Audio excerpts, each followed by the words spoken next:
नमस्कार दोस्तों, मैं हूं पारस। स्वागत करता हूं आपका टारगेट सिविल सर्विस एग्जाम में। आज हम एक नई सीरीज स्टार्ट कर रहे हैं जो कि होगी आपकी प्रीवियस ईयर क्वेश्चंस की सीरीज होगी, जो कि आपकी यूपीएससी 2022 और यूपीपीएससी 2022 दोनों के लिए इंपॉर्टेंट होगी। ओके, अब इसमें डिफरेंस क्या है यूपीएससी और यूपीपीएससी में? अब आप देखें, डिफरेंस सिर्फ इतना सा आता है, यूपीएससी में डायरेक्ट क्वेश्चन आ जाते हैं, है ना, पीएससी में।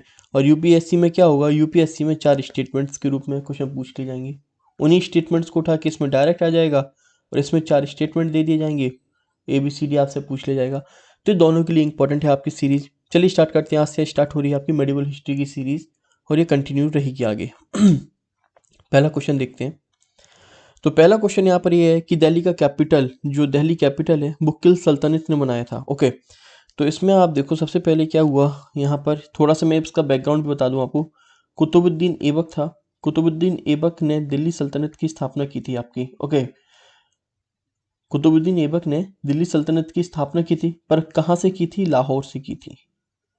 ओके, और इसने सिर्फ 4 साल ही राज किया था, तो उसके बाद ज़्यादा टाइम नहीं था कि ये दिल्ली सल्तनत को कंसोलिडेट कर पाए। इसके बाद आता है आपका इल्तुतमिश। एक मिनट, ये क्या हुआ? इसके बाद आता है आपका इल्तुतमिश। ओके, जो कि कौन है आपका? जो कि आपका रियल फाउंडर है। रियल फाउंडर है दिल्ली सल्तनत का, और इल्तुतमिश ने ही दिल्ली को अपनी कैपिटल बनाया था, और उसी समय से दिल्ली कैपिटल बनती चली आ रही है। ठीक है ना? तो कौन सा सुल्तान है जिसने दिल्ली को अपना कैपिटल बनाया था? तो ऑप्शन ए है कुतुबुद्दीन ऐबक, बी है इल्तुतमिश, सी रजिया, एंड डी मुइजुद्दीन गौरी। तो इसका याद रखिएगा, आंसर क्या हो जाएगा? आंसर हो जाएगा बी। अब इसके बाद इसमें कुछ और भी इंपॉर्टेंट पॉइंट हैं। इल्तुतमिश को आप रियल फाउंडर बोलते हो दिल्ली सल्तनत का पहला। क्यों बोलते हैं? क्योंकि इल्तुतमिश ने दिल्ली सल्तनत को कंसोलिडेट किया था, एक्सपेंड भी किया था। करेक्ट। इसके साथ ही साथ इन्होंने यहाँ पर करेंसी भी लेकर आई थी, जो कि इंपॉर्टेंट है, जीटल और टंका। जीटल और टंका करेंसी लेकर आई थी। जीटल आपका आप मुझे बताएंगे, अब इसमें से आप मुझे कमेंट बॉक्स में बताएंगे जीटल सिल्वर थी या कॉपर थी, और टंका सिल्वर थी या कॉपर करेंसी थी, आप मुझे कमेंट बॉक्स में यहाँ पर बताएंगे। करेक्ट। इसके बाद एक पॉइंट याद रखिएगा, यहाँ पर इल्तुतमिश पहला सुल्तान था जो कि आपका खलीफा ऑफ बगदाद से रिकॉग्नाइज्ड हुआ था। तो ये पॉइंट याद रखिएगा कि कौन सा सुल्तान है जो खलीफा ऑफ बगदाद से आपका रिकॉग्नाइज हुआ था, तो वो था इल्तुतमिश। पहला पॉइंट याद रखिएगा, recognise by khalifa of Baghdad. दूसरा पॉइंट याद रखिएगा, जब ये खलीफा ऑफ बगदाद से रिकॉग्नाइज हुआ उसके बाद इसने टाइटल लिया था आमिर उल मोमनी। तो आमिर उल मोमनी टाइटल किसने लिया था? ये भी पॉइंट याद रखिएगा। आमिर उल मोमनी टाइटल आपका इल्तुतमिश ने लिया था। आमिर उल मोमनी का मतलब क्या होता है?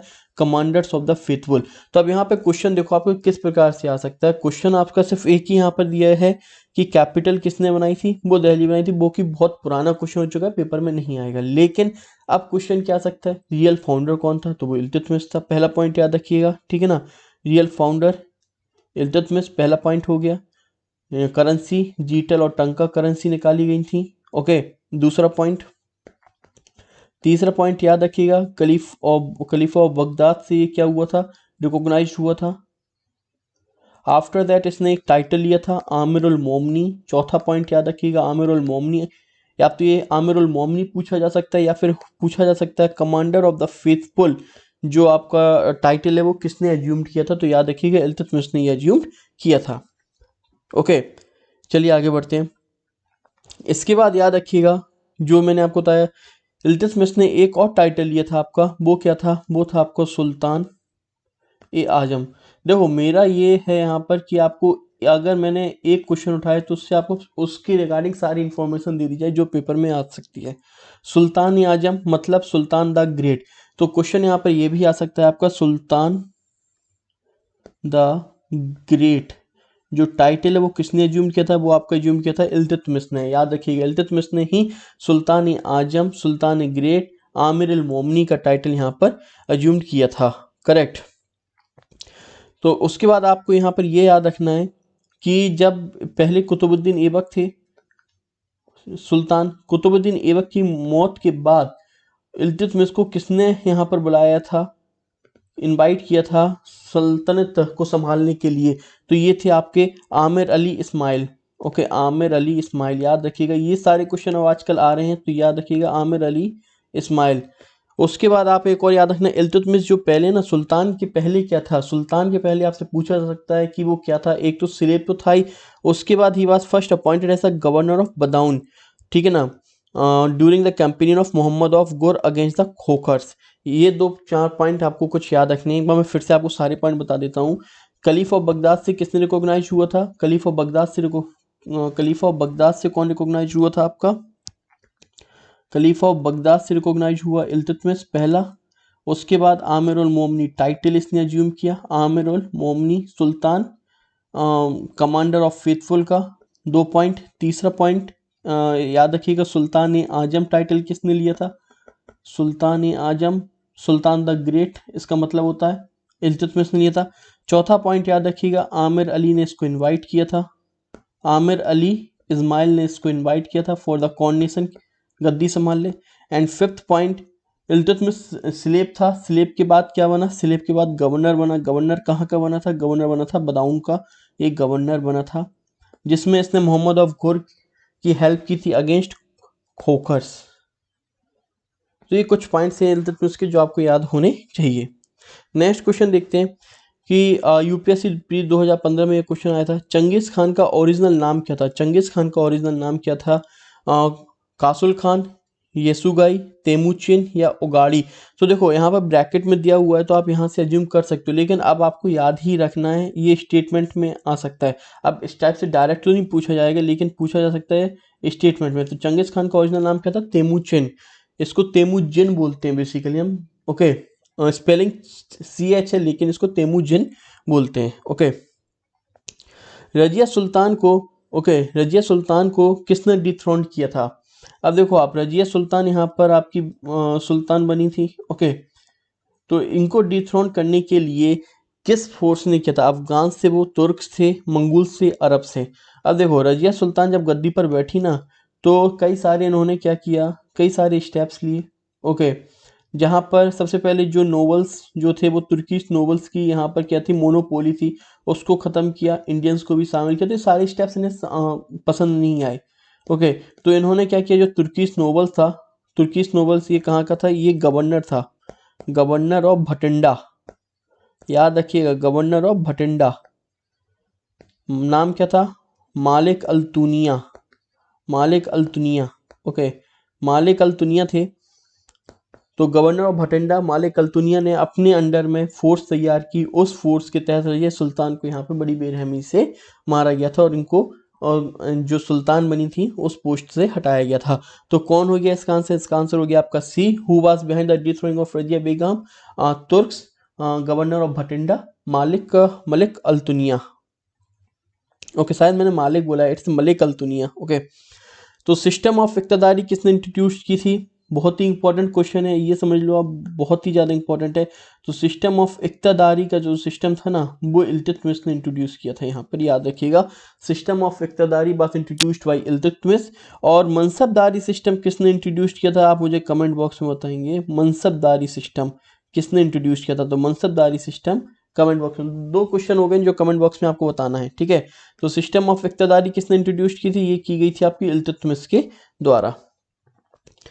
अभी आपने देखा, सारे टाइटल्स देख चुके, सुल्तान आजम और आमिर अल मोमनी। अब यहाँ पर देखेंगे helper of the khalif, commander of the khalif Iltutmish ने लिया था, ठीक है ना।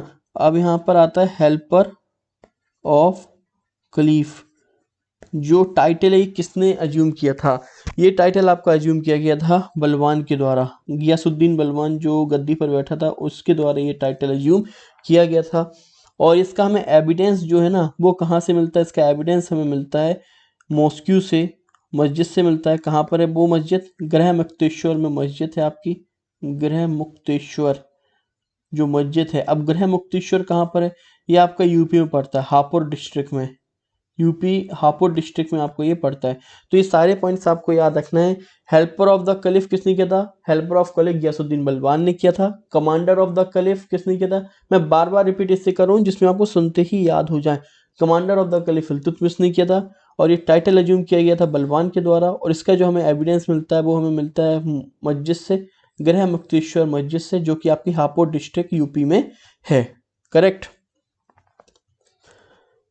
आफ्टर दैट ये आपको एक क्वेश्चन है यहाँ पर कि वो कौन सा सुल्तान है जो गद्दी पर बैठा उसके बाद उसने ना ही शरिया कानून को माना, ना ही वो कोई रूल्स जानता था कि किस तरीके से रूल्स करना है, ना वो शरीयत लॉ जानता था। वो अपने हिसाब से, टाइम के हिसाब से जो उसे डिसीजन सही लगता था वो डिसीजन वो लेता था। ये कौन सा सुल्तान है? When he attended kingship he was fully independent from the rules and orders of shariat for which sultan Barni Ziauddin Barni made this statement. तो ये याद रखिएगा किसके लिए बोला गया? ये बोला गया है आपका अलाउद्दीन खिलजी के लिए। करेक्ट, ये बोला गया है अलाउद्दीन खिलजी के लिए। देखो और भी इंफॉर्मेशन यहाँ पर देख लेते हैं। बोला गया है अलाउद्दीन खिलजी के लिए, ठीक है। अब आपको इसमें और क्या देखना है, आपको यहाँ पर ये पॉइंट भी देखना है कि किसने बोला है। ये जियाउद्दीन बर्नी ने बोला है। ये पॉइंट भी आपको याद रखना है कि स्टेटमेंट दिया किसने था, किसके लिए दिया गया है? अलाउद्दीन खिलजी के लिए पूछा जा चुका है पेपर में। किसने दिया था? तो जियाउद्दीन बर्नी ने दिया था। ये स्टेटमेंट भी याद रखना है। इसके बाद और भी कुछ बातें हैं जो आप याद रखिएगा। अलाउद्दीन खिलजी जो है ना, वो अपने आप को एक नाम से बुलाता था, यामिन उन खिलाफत नासरी आमिर उल मोमिनीन। तो ये दो चीज़ें याद रखिएगा। आमिर उल मोमिनी का जो टाइटल है, कमांडर ऑफ द कलीफ का जो टाइटल है, वो इल्तुतमिश है, ठीक है। वो क्या है? इल्तुतमिश है। आमिर उल मोमिनीन, मोमिनी अलग है, मोमिनीन अलग है। तो मोमिनीन का जो टाइटल है वो आपका अलाउद्दीन खिलजी का था, ठीक है ना। इसका मतलब क्या होता है? इसका मतलब है आपका कमांडर ऑफ द कलीफ। और हेल्पर ऑफ कलीफ कौन था? हेल्पर ऑफ कलीफ था आपका बलवान। आमिर और मोमिनीन टाइटल किसने लिया था? अलाउद्दीन खिलजी ने। मोमिनी टाइटल किसने लिया था? इल्तुतमिश ने। तो ये सारे पॉइंट आपको याद रखने हैं। अब यहाँ पर है कि कौन सी दिल्ली सल्तनत की डायनेस्टी है जिसने सबसे कम समय के लिए रूल किया है। तो देखो आप यहाँ पर सबसे पहले यहाँ पे ये देखो, सबसे पहले आई आपकी slave dynasty. Okay, slave dynasty के बाद यहाँ पर आप देखेंगे स्लेव डायनेस्टी आती है, फिर आती है खिलजी डायनेस्टी, है ना। खिलजी डायनेस्टी के बाद यहाँ आती है तुगलक डायनेस्टी। तुगलक डायनेस्टी के बाद आती है सैयद डायनेस्टी। सीक्वेंस भी आपको याद रखना है यहाँ पर। सैयद डायनेस्टी के बाद आती है आपकी लोधी डायनेस्टी, ठीक है। तो ये सीक्वेंस भी याद रखिएगा। अब देखो यहाँ पर स्लेव डायनेस्टी जो है वो 1206 से स्टार्ट होती है, सीधा सीधा पॉइंट है यहाँ पर 1290 तक है। खिलजी डायनेस्टी 1290 से 1320 है। तुगलक डायनेस्टी 1320 से 1414 है। सैयद डायनेस्टी जो है ना आपकी, वो 1414 से 1450 है। और लोधी डायनेस्टी 1451 से है आपका 1526 तक। तो ये आपका सीक्वेंस है। अब आप यहाँ पर देखो क्वेश्चन शॉर्टेस्ट पूछा गया है, तो आपका खिलजी डायनेस्टी हो जाएगा 30 साल के लिए, ठीक है ना। और अगर आपसे यहाँ पर लॉन्गेस्ट डायनेस्टी पूछा जा सकता तो आपका तुगलक डायनेस्टी हो जाता 94 ईयर्स के लिए। तो ये दोनों पॉइंट आपको यहाँ पर याद रखने हैं। कुछ भी यहाँ से पूछा जा सकता है, या ये डायरेक्टली आपको सेंटेंस के फॉर्म में दे दिया जाएगा। The shortest dynasty, the Delhi dynasty ruled for shortest period Syed dynasty. तो याद रखिएगा, नहीं, बिल्कुल भी नहीं है भाई, है ना। कौन सी डायनेस्टी है वो आपकी? वो है आपकी, इसने तो 36 साल के लिए किया है। ये हो गई आपकी खिलजी डायनेस्टी जिसने सिर्फ 30 साल के लिए यहाँ पर राज किया है, ठीक है ना। या फिर हो सकता है अरेंज में आपसे पूछ लिया जाए, तो ये याद रखिएगा, ये 94 ईयर्स के लिए है, ये 84 ईयर्स के लिए हो गई आपकी। और ये कितने से ईयर्स के लिए हो गई? 9, 60, 60, 40 हो गए आपके 49 एंड देन 59, 69, 75 ईयर्स के लिए हो गई आपकी ये डायनेस्टी। तो सीक्वेंस भी आपको याद रखना है, तो सीक्वेंस में भी ये पूछा जा सकता है। तो सबसे कम हो गई आपकी खिलजी डायनेस्टी, फिर हो जाएगी आपकी सैयद डायनेस्टी, फिर हो जाएगी लोधी डायनेस्टी, फिर हो जाएगी स्लेव डायनेस्टी, एंड फिर हो जाएगी आपकी तुगलक डायनेस्टी। तो ये सीक्वेंस भी आपको याद रखिएगा, ठीक है ना। चलिए आगे बढ़ते हैं। वो कौन सा which sultan wanted to launch a new religion but ulemas oppose the move. वो कौन सा सुल्तान था जो नया रिलीजन यहाँ पर स्टार्ट करना चाहता था? ओके, तो वो कौन सा सुल्तान था? वो थे आपके कौन से सुल्तान? वो था आपका, याद रखिएगा यहाँ पर, बलवान, नहीं, अलाउद्दीन खिलजी, ठीक है ना। याद रखिएगा, Alauddin Khilji wanted to launch a new religion, लेकिन उलेमास ने इसको रोक दिया था कि भाई ऐसा मत करो, क्योंकि इंडिया की जो पॉपुलेशन है ना वो हिंदू पॉपुलेशन है। रिलीजन्स को बहुत ज़्यादा मानते हैं, आपने रिलीजन से छेड़छाड़ की तो फिर आपको यहाँ पर दिक्कत हो जाएगी। तो अब यहाँ आपको क्या याद रखना है, यहाँ पर अब आपको याद रखना है कि इसने एक टाइटल लिया था अलाउद्दीन खिलजी ने।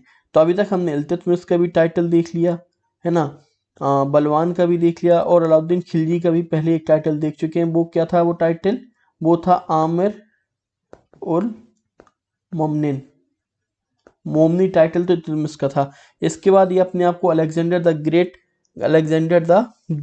के नाम से जानता था, या फिर सिकंदर सैनी के नाम से भी अपने आप को बुलाना चाहता था, सिकंदर सैनी, याद रखिएगा, अलेक्जेंडर द ग्रेट।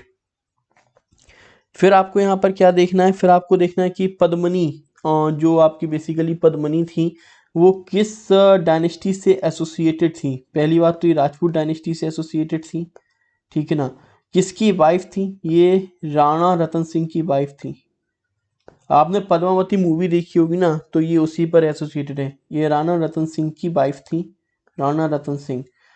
जब अलाउद्दीन खिलजी ने चित्तौड़ पे यहाँ पर बेसिकली हमला किया था, तो ऐसा माना गया कि यहाँ से कोई लव स्टोरी, जो आपने पद्मावती मूवी देखा होगा, तो जो इनके बीच में अलाउद्दीन खिलजी और पद्मनी के बीच में बेसिकली जो बुक लिखी गई थी, ओके, पद्मावत जो बुक लिखी गई है, वो किसने लिखी थी, वो इंपॉर्टेंट बन जाता है यहाँ पर। तो वो बुक लिखी गई थी मलिक मोहम्मद जायसी के द्वारा, मलिक मोहम्मद जायसी के द्वारा वो बुक यहाँ पर लिखी गई थी, ओके। अब उसने कहा है कि आमिर खुसरू ने भी एक किताब लिखी हुई थी जो कि लव स्टोरी थी सुलेमान और क्वीन साहिबा के ऊपर। वहाँ पर सुलेमान को अलाउद्दीन खिलजी से और साहिबा को पद्मनी से यहाँ पर लिंक किया गया है, और मलिक मोहम्मद जायसी ने एक बुक लिखी है। तो ये इंपॉर्टेंट क्वेश्चन बन सकता है, हो सकता है इस तरीके से ना पूछा जाए क्वेश्चन, लेकिन डायरेक्ट क्वेश्चन आपसे यहाँ पे पूछा जा सकता है कि मलिक मोहम्मद जायसी के द्वारा कौन सी बुक लिखी गई थी, या जो पद्मावत बुक है वो किसके द्वारा लिखी गई थी, तो मलिक मोहम्मद जायसी के द्वारा लिखी गई थी। एंड जो पद्मनी थी वो वाइफ किसकी थी, राणा रतन सिंह की वाइफ थी। तो ये पॉइंट आपको याद रखना है। अब यहाँ पर आप देखो क्वेश्चन है, what was the boundary between the Delhi sultan and Mongols during the period of Alauddin Khilji after 1306 AD में, ठीक है ना। तो अभी आप देखो, जब अलाउद्दीन खिलजी गद्दी पर बैठा ना, तो अलाउद्दीन खिलजी ने जो नॉर्थ वेस्ट फ्रंटियर थे आपके रीजन है ना, वहाँ पर कई सारे स्टेप्स लिए, कई सारे किले वगैरह बना दिए थे। तो जो बाउंड्री की बात आती है, अगर बाउंड्री की बात आती है कि मंगोल्स और दिल्ली सल्तनत के बीच में बाउंड्री कौन सी नदी थी, तो आपको यहाँ पर याद रखना है, ये आपकी इंदस नदी थी, सिंधु नदी जिसको बोलते हैं ना, ये आपकी इंदस नदी थी, याद रखिएगा, इंदस रिवर थी आपकी, सिंधु नदी जिसको हम बोलते हैं। यहाँ पर क्या हुआ था, यहाँ पर आप देखें मंगोल्स ये जो थे ना, वो सिर्फ मुगल्स के अंडर इन्होंने यहाँ पर आक्रमण किया था, लेकिन यहाँ पर अलाउद्दीन खिलजी का जो कमांडर था सूबेदार मालिक सादी ऑफ समाना, उसने इनको यहाँ पर हरा दिया था। तो जो यहाँ की जो बाउंड्री बनी थी, वो बाउंड्री कौन सी नदी थी, वो सिंधु रिवर यहाँ पर बाउंड्री बनी थी। ये पॉइंट याद रखना है, किसने किसको हराया ये क्वेश्चन तो नहीं आता है, पर सिंधु रिवर यहाँ पर बाउंड्री रखी थी। और इतना पॉइंट याद रखिएगा कि अलाउद्दीन खिलजी का जो कमांडर था सूबेदार मालिक सादी ऑफ समाना, उसने यहाँ पर एक बार मंगोल्स को हराया था, ये आपको याद रखना होगा। नेक्स्ट क्वेश्चन है, the most learned ruler of Delhi सल्तनत, ओके, सबसे ज्यादा पढ़ा लिखा दिल्ली सल्तनत का वो कौन सा रूलर था जो कि अपने आप में ही निपुण था कई सारी ब्रांचेस में ऑफ लर्निंग, जैसे एस्ट्रोनॉमी हो गया, मैथमेटिक्स हो गया, या फिर मेडिसिन हो गया।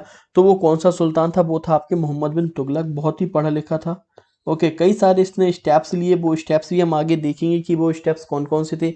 जैसे कि आपका ये सीक्वेंस भी आपको याद रखना है, इंक्रीज इन डॉब, सबसे पहले एग्रीकल्चर पर टैक्स इंक्रीज किया गया था, फिर कैपिटल चेंज किया गया था, देवनागरी को कैपिटल बनाया गया था, देवनागरी को कैपिटल बनाया गया था इसी के द्वारा। आफ्टर दैट टोकन करेंसी लेके आए, वो भी फेल हुआ, सारे स्टेप्स यहाँ पर फेल हुए, टोकन करेंसी भी फेल हुई। टोकन करेंसी लेकर आए, टोकन करेंसी फेल होती है, उसके बाद इनका कराचिल एक्सपेंशन नहीं करते हैं, फिर कुरासन भी करते हैं, कुरासन में भी यहाँ पर अपनी सेना भेजते हैं। तो जितने भी इन्होंने यहाँ पर 5 एक्सपेरिमेंट किए थे, पांचों के पांचों एक्सपेरिमेंट फेल हुए थे यहाँ पर। तो इस सीक्वेंस भी आपको इसी तरीके से याद रखना है। तो सबसे निपुण पढ़ा लिखा कौन सा था, मोहम्मद बिन तुगलक थे, जो कई सारी ब्रांचेस में आप यहाँ पर बेल वर्ड्स थे। सबसे पहले टोकन करेंसी किसने इंट्रोड्यूस की थी, सबसे पहले टोकन करेंसी में आपको पहले ही बता चुका हूँ, ऊपर ही बताया था कि मोहम्मद बिन तुगलक के द्वारा टोकन करेंसी इंक्रीज हुई की गई थी, इंट्रोड्यूस की गई थी, लेकिन वो कंप्लीटली फेल हुई थी। क्वेश्चन ये आ सकता है कि क्या ये इंडिया में पहली बार इंट्रोड्यूस की गई थी, तो ये बिल्कुल ही गलत है। इससे पहले आप देखो तो ईरान में भी इंट्रोड्यूस हो चुकी थी, चाइना में भी इंट्रोड्यूस्ड हो चुकी थी। तो स्टेटमेंट में आपसे कैसे पूछा जा सकता है, स्टेटमेंट में ये पूछा जाएगा कि क्या टोकन करेंसी इंडिया में पहली बार मोहम्मद बिन तुगलक इंडिया में पहली बार हुई थी, क्या वर्ल्ड में इंडिया में पहली बार की गई थी, तो बिल्कुल ही गलत हो जाएगा, क्योंकि इससे पहले ईरान और चाइना में इंट्रोड्यूस्ड हो चुकी थी। ये पॉइंट याद रखना है।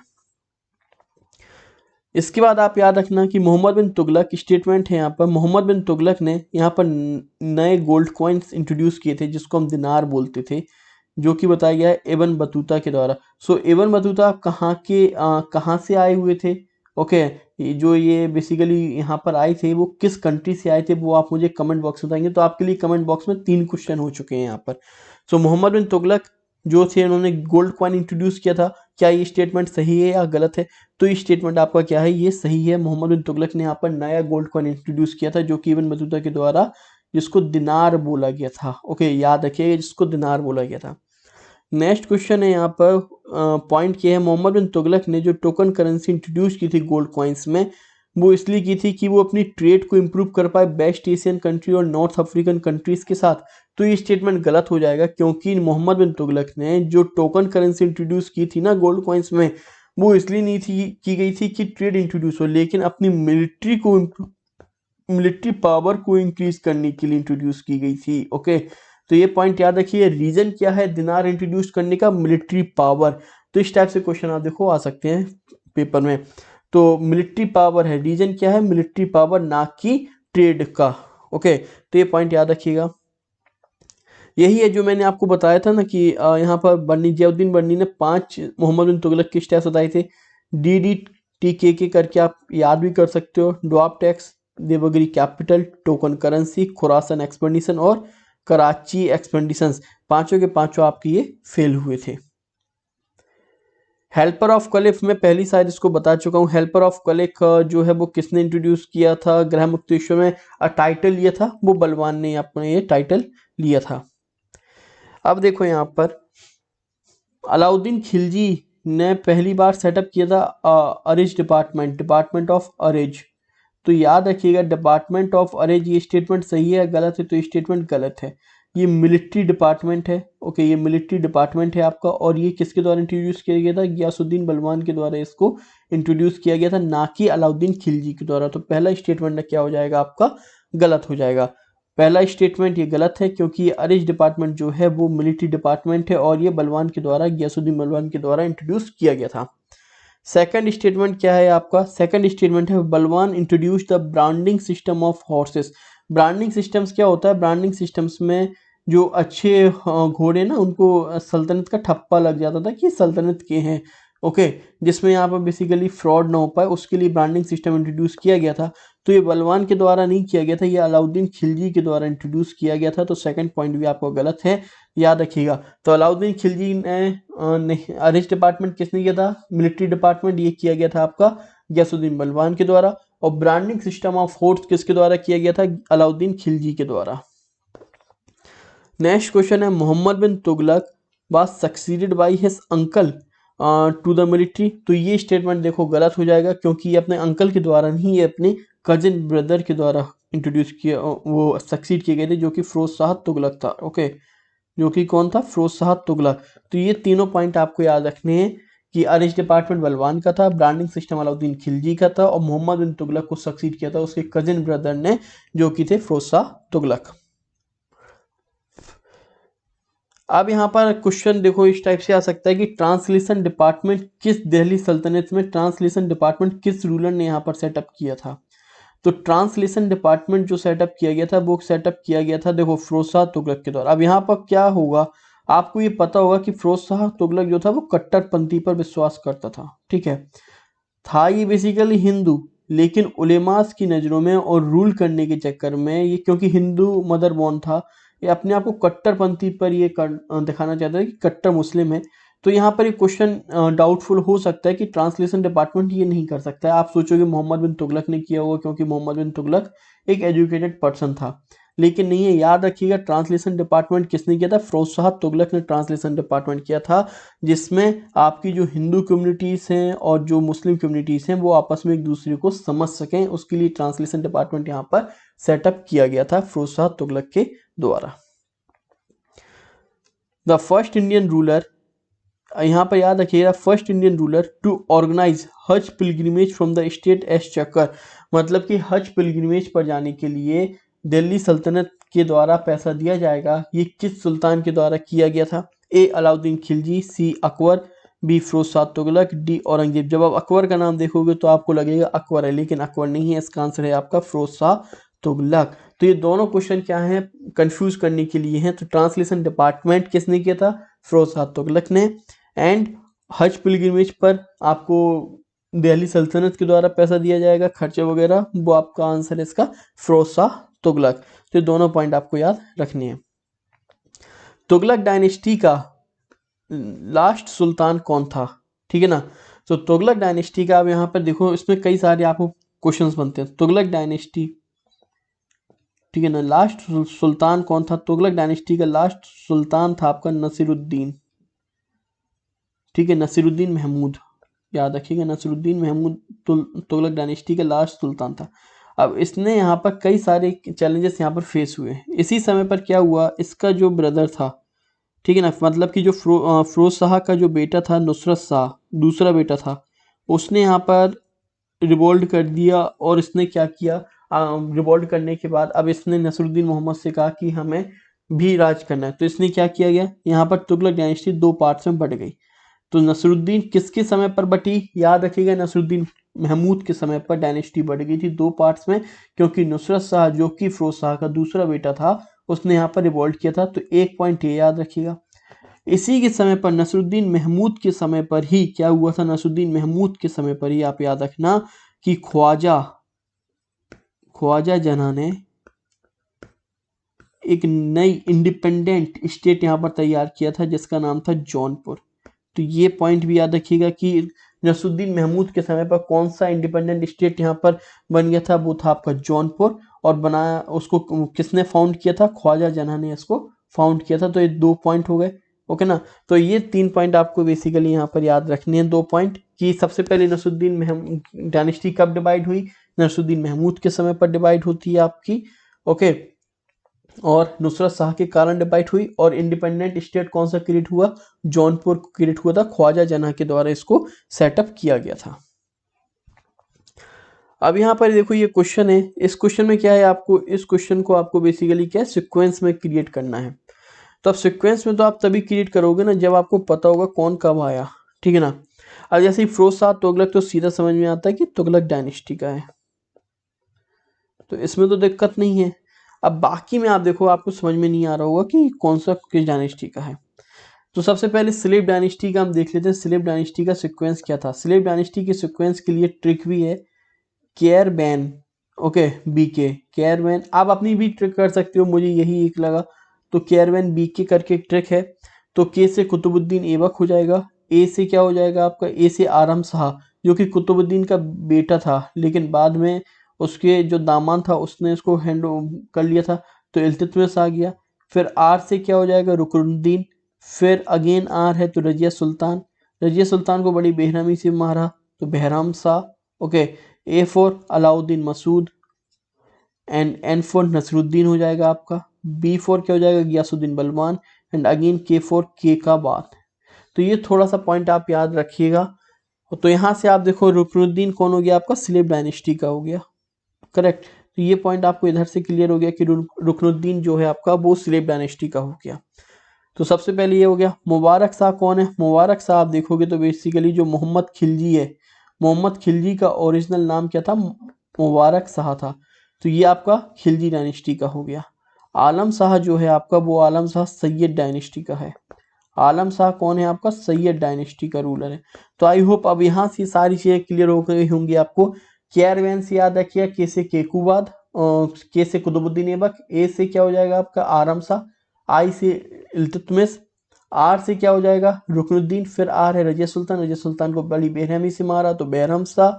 ए से अलाउद्दीन, एन फोर क्या हो जाएगा नसरुद्दीन। अगेन बी है तो गियासुद्दीन बलवान, और गियासुद्दीन बलवान पर उसका पोता बैठा था ग्रैंडसन केकूबाद। तो ये पॉइंट याद रखिएगा। तो इसका आंसर हो जाएगा रुकनुद्दीन, पहला पॉइंट। उसके बाद यहाँ पे मुबारक शाह, मोहम्मद खिलजी जो है आपका दूसरा, तीसरे पे फिरोज शाह तुगलक, एंड चौथे पे आरम शाह। तो आंसर हो जाएगा सी, 1 2 3 4। आपको यहाँ पर याद रखना है। आज के लिए हम यहाँ पे करते हैं, कल से हम इसके लिए नेक्स्ट पार्ट से स्टार्ट करेंगे। आज के लिए हमने इतनी सवाल देखे, और आप इसकी PDF आपको चाहिए तो आप टारगेट सिविल सर्विस एग्जाम पर जा सकते हैं, या डिस्क्रिप्शन पे आप लिंक देख सकते हैं, उस पर जाके कर सकते हैं। और भी कई सारे प्रोग्राम हमारे चल रहे हैं, अगर आप पेड ग्रुप से जुड़ना चाहें तो जुड़ सकते हैं। And thank you so much. Video पसंद आए तो लाइक एंड सब्सक्राइब जरूर करें।